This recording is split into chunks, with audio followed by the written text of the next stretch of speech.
Welcome. I'm James Evan Pilato of MediaMonarchy.com. And this is James Corbett of CorbettReport.com, welcoming you back to another edition of New World Next Week at NewWorldNextWeek.com. And it has been a few weeks since our last episode, and that is completely my fault. So I'd like to thank you all for your patience hanging in there while we get this episode out. Of course, I was working on the Federal Reserve documentary, working exceptionally hard to get that finished. So there was no New World Next Week for the last couple of weeks. But here we are once again to go through 3 stories from around the world that are making headlines right now, and that we're going to get into in some depth. So, James, what have we got up first? Well, James, it is officially summer now, and you know what that means.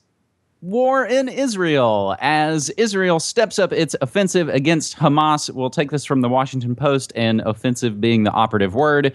Israel ramped up its offensive on the Hamas-run Gaza Strip on Wednesday. That's today as I come to you, July 9th. Bombing more than 100 targets overnight as Palestinian militants fired rockets deep into Israeli territory, striking beyond Tel Aviv in the country's coastal high-tech corridor. Since the Israeli offensive, which it already has a name, Operation Protective Edge, began Tuesday, Israel has attacked more than 450 sites in Gaza, including launch pads and weapon caches. In addition, dozens of homes have been targeted, and most of the Gazans killed so far have been killed in their homes. The Israeli operation against Hamas in Gaza is the 3rd major assault since 2008, and the background, which was developing as we were away from New World Next Week, this all follows weeks of rising Israeli-Palestinian tensions after the alleged kidnapping and killing of 3 Israeli teens in the occupied West Bank, which Israel blamed on Hamas, and the suspected alleged revenge killing of an Arab youth in East Jerusalem.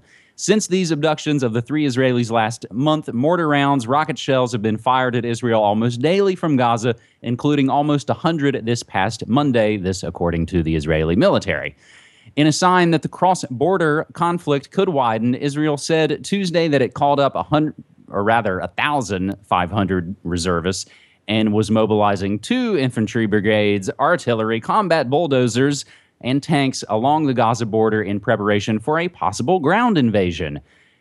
James, the Israeli cabinet subsequently approved the call-up of an additional 40,000 army reservists. This, again, according to the defense ministry. Some of the relateds that I have: Hamas allegedly attempted to hit the nuclear reactor in Dimona. James, this is a developing story, but one that we've seen 100 times over and over again.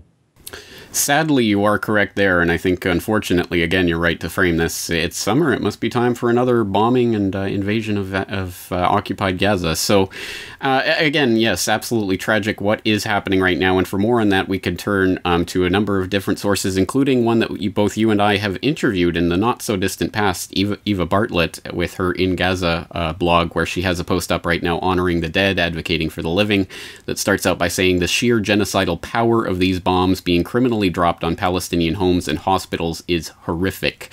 Strategic strikes my ass. And of course, it certainly has been the case that this is being framed as basically collective punishment for an isolated and one-off type incident. So it certainly is just absolutely brutal what is happening right now. And to compound on that, of course, we had the story a few days ago. We'll take it from The Guardian. U.S. cousin of murdered Palestinian, I was attacked by Israeli police.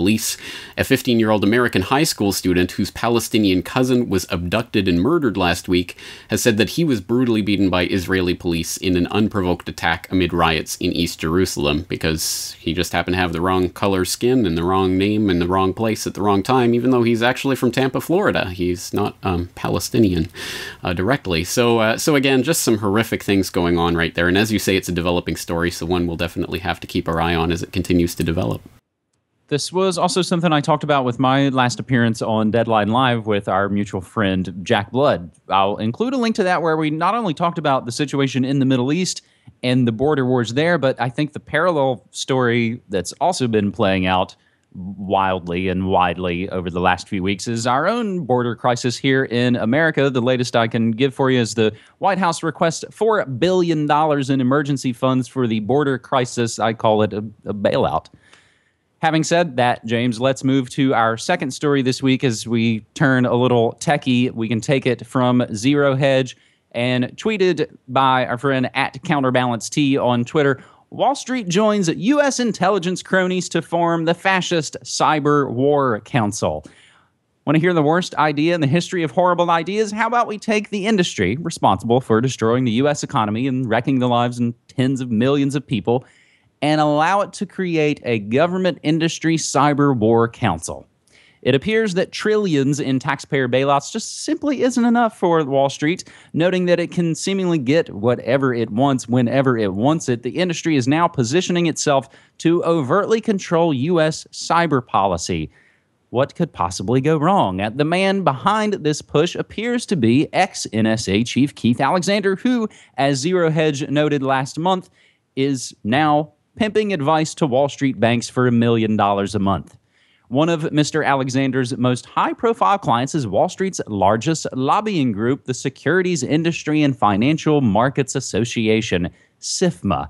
Unsurprisingly, SIFMA is behind this latest push to formally merge Wall Street with the government intelligence apparatus, and it seems like Mr. Alexander isn't wasting any time. A lot of this sources back to a report from Bloomberg that notes, and quotes, Wall Street's biggest trade group has proposed a government industry cyber war council. So that's not just the crazy conspiracy people making up cyber war council. That's their terminology. To stave off terror attacks that could trigger financial panic by temporarily wiping out account balances, this according to an internal document. And again, it gets into the proposal by SIFMA. The trade association, SIFMA, also reveals in the document that SIFMA has retained the aforementioned NSA director, Keith Alexander, to facilitate the joint effort with the government. Alexander, in turn, has brought in, wait for it, Michael Chertoff. That's right, the former U.S. Secretary of Homeland Security and, of course, his firm, Chertoff Group. So a couple of the other tweets and links to Russia Today, as well as to my own cyberspacewar.com. Wall Street gets former NSA chief to help banks create a cyber war council. James. Well, it should, unfortunately, again, be no surprise to us that Wall Street is joining up with the intelligence agencies to try to usurp this power to declare cyber war or whatever it is exactly that's going on here. Because, of course, the Wall Street really is the intelligence agencies in a key sense. And if for anyone who knows the history of the intelligence agencies in the United States, they were founded and populated by either Wall Street people directly or Wall Street lawyers were basically the people who started to found what we now know of as the U.S. intelligence community back in the days of the National Security Act. So again, it should be no surprise that Wall Street is just trying to overtly take control of the steering wheel here. And of course, just like everything else, the bankers love to have the gun to our head so that they can always declare in the name of, well, you don't want the economy to crash, so you have to give us this power. We've seen it time and time again. We see a similar thing happening over in Europe where Hungary is trying to pass a law that would basically try to collect some bad loan debts or to get rid of some usurious loan fees from the banking industry there. And the banks in Europe are going, you can't do that. You can't regulate us. It'll crash the economy. So again, just another example of that phenomenon. It's always in the interest of saving Wall Street because we wouldn't want them to go away now, would we? Anyway, unfortunately, again, it's no surprise what's going on here, and I think we have to be very, very wary and cognizant of the fact that the whole cyber war agenda is playing out right now, and there absolutely is going to be some form of incident that comes along in the future, whether real or fake, whether perpetrated by an outside force or an inside force, whether allowed to happen or simply happening, whatever form it takes, there will be a cyber Gulf of Tonkin, and we have to be ready for that and absolutely resist whatever is coming in the wake of that, the iPatriot Act and everything else. James, I also want to note and thank our man Brock West at Asia Pacific Perspective for not only posting this story to Cyberspace War, but also for helping keep Corporate Report and Media Monarchy updated, and we appreciate all his hard work. I think the other note I would make about the background on Wall Street and the intelligence agencies, a lot of that great work has been done, again, by our good friend Richard Grove of TragedyandHope.com. We'll include a link to some of his work. Our third and final story this week comes with caution. As our friend Daniel at We Are Third notes, the following may cause a numbing sensation. Big Pharma may tweet drug side effects.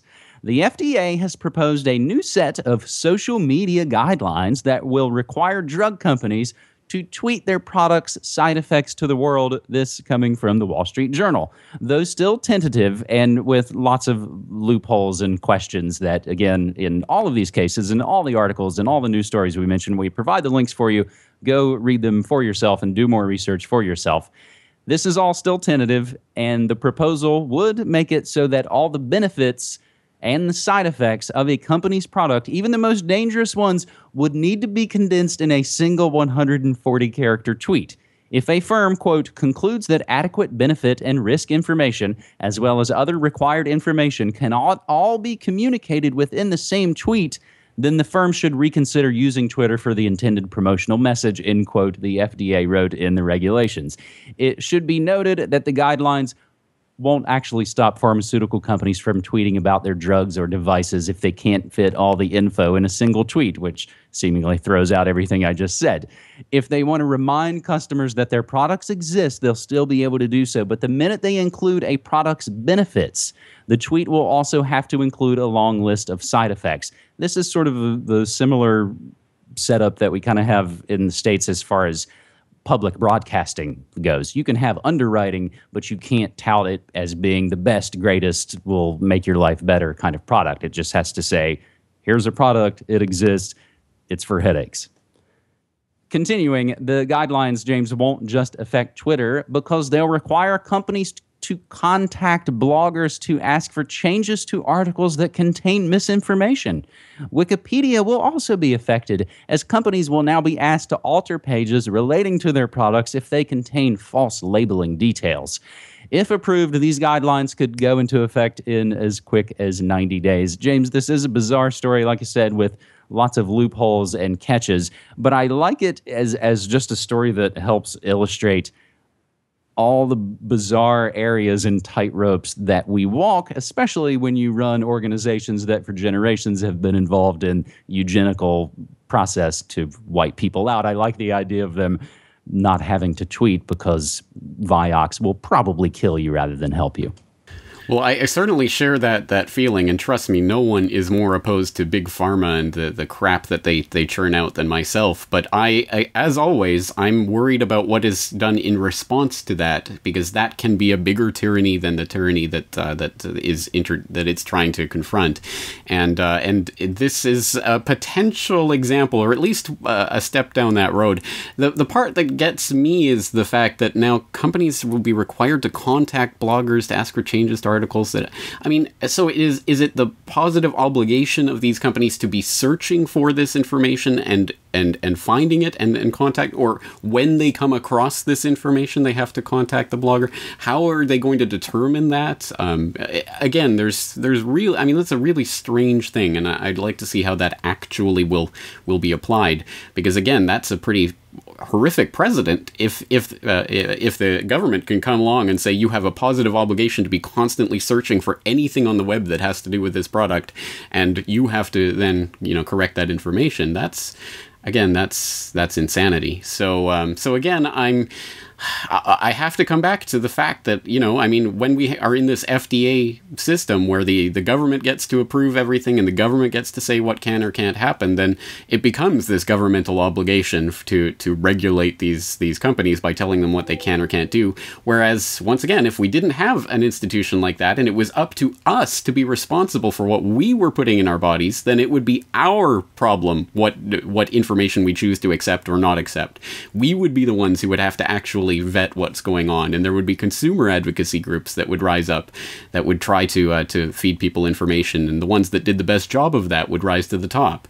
Again, I think that's an infinitely better system than what we have right now, but anyway, I mean, we'll have to see again how this actually applies in the real world, because as you say, there's so many facets and loopholes and things here that it's going to be interesting to see how this actually applies. Like, might I say, there's a parallel perhaps to that situation in Europe, where now Google is having to take down links that people ask them to if they contain information about themselves that they don't like. Again, that's a weird situation that's going to have a lot of ramifications for the future of the internet. interesting you should mention that. And in closing, as we wrap up this episode 198 of the New World Next Week, I would at least hope for the quickest positive, if these sort of pharma tweets actually had to happen, that it would instantly turn into a situation like we covered a couple of months ago, I think, the hashtag MyNYPD, where these ham-handed corporate social media campaigns are completely overtaken and exposed by all the people who don't really buy their crap anymore. Mentioning Google removing links, one of those situations precisely is related to some of the New World Next Week updates that we have. And we invite folks to submit stories to us for these shows using hashtag New World Next Week on Twitter. There's way too many things that have been tweeted out using that in our couple of weeks' absence, but some of the few things that have been going on that I always am interested in following, some of our best tweeters like at GJ Salisbury and Ophelia PG are following the UK pedophilia situation, which to me looks like, again, I'm too optimistic sometimes, could bring down the whole corrupt garbage establishment. So some of the links that Google had to recently take down concern whether you would Google some of the names connected to what could be called Operation Fernbridge. And this concerns the Westminster child abuse dossier. Oops, the files went missing. And so much more coming out about the politics and pedophilia in the UK and the hashtag PIE, that would be the Pedophile Information Exchange, the shadowy 70s group connected to these abuse scandals that, James, we have reported on recently here on New World Next Week. One of the other big stories that blew up in everyone's face was the Facebook emotion experiment that tweeted again by our friend GJ Salisbury. 1.7 million Snowden documents withheld by Glenn Greenwald will be released by July 18th. James, do you have any exciting reactions to that? Oh, yay.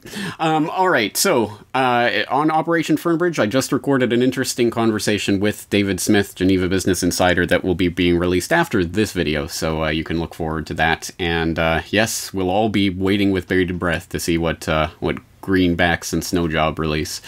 All right, I think that's about it. Anything else on your side? The last thing I would mention is something I know I'm excited about, and that's actually the new album from Morrissey. I think he's one of the few folks who consistently puts out overt political statements on the pop landscape, James, and his new album that comes out next week is called World Peace is None of Your Business. Very interesting. All right, well, I'm sure you will have more to say about that when that drops, so we'll be looking forward to that. And once again, James, Evan Pilato, always an interesting 3 stories, so thank you again for your time this week. Thanks so much, man. Take care.